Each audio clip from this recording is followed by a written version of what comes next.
Hey, good afternoon, everybody. It is Monday, the 7th of February. This is your daily recap, and it's been another very trying, quiet day in the markets for the most part. There was some very good money to be made early, and then it got choppy.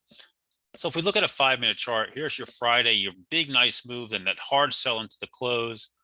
We did nothing overnight in the futures market. We came up, we pushed a little bit, then we dropped for no reason on the SPY. Then we just put a new high of the day in a little while ago, and now we're dropping right back down on no news that's being reported. And what you have here is a very wide, tight range candle, not a wide range, a tight range candle. And here we are. We haven't gone anywhere. Notice the volume, and this is important. We're at 62 million shares with about 20 minutes to go. Volume is way down here, and this is a sign that the market is waiting for something. The market's not anxious to make a decision here. It wants to hang tight. And again, for me, the range is either you take out 453 and fill this gap to the upside, or you break below the 200-day and we push down and do more price discovery and see, do we rehold 432 again? Otherwise, we're chopping, right? You can see breadth here, mostly positive, slightly, not much going on. The Qs, which were strong all pre-market, have been weaker all day.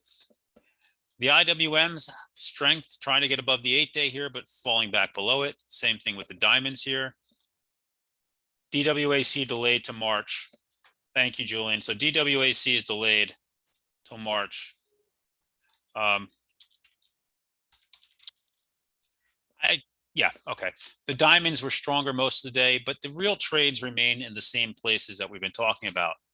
Energy remains on fire. You can look at this move here in XLE today. It was red on the open. Look at this new multi-year high there. You know, your names like CVX, new all-time highs, ExxonMobil, Oxy. I mean, this whole sector remains on fire. The banks, hit or miss, but you have some, getting killed here. Watch that. That could halt on the way down. Be careful. Okay, be careful on that. XLF had a strong day. Wells Fargo was again strong there. You guys know how much I like that one. Bank of America was okay. So was Morgan Stanley. You had strength in Bitcoin. Bitcoin staging a big rally today, pushing up nicely here into the 44,000 area and holding up, even almost got closer to 44,500. Coin teasing this gap. We talked about that pre-market. I traded Mara on the open, made nice money there. Nice pop here. You could have played Riot, right? These are all block Bitcoin names that tend to move. HUT, BKKT is not, I think that's the other one, right? We've seen flowing that thing all day long. These were strong today. So you had a nice move on there.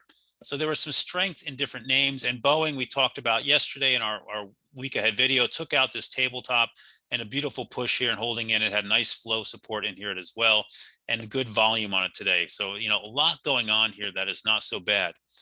To the downside, it was not a tech day, right? Microsoft, another bad day, weekday right on the open. Tesla popped early, had call buying and then reversed hard. Apple really just did not play today. AMD had strength early, but gave it all back. NVIDIA had a lot of strength up until about half hour ago, now giving it back here as well. Affirm gave me a very, very nice trade here early this morning and gave it all back. And, you know, nothing going on there. I lost a little bit of money on the AMD when I tried to trade that. Yeah, Google doing what it does after every earnings, giving it back. Look at this. This gap is almost filled. I mean, it's just hard to believe that Google almost filled that entire gap. So right now, this market is in absolute chop mode. It's in a wait and see mode. It doesn't know what it wants to do. And if you're trying to force too many trades into it, you're probably getting hurt. The best advice I can give you is this. I've been trading mostly stock, a little bit of options here and there. I'm in and out. I'm being surgical. This is a surgical type of market.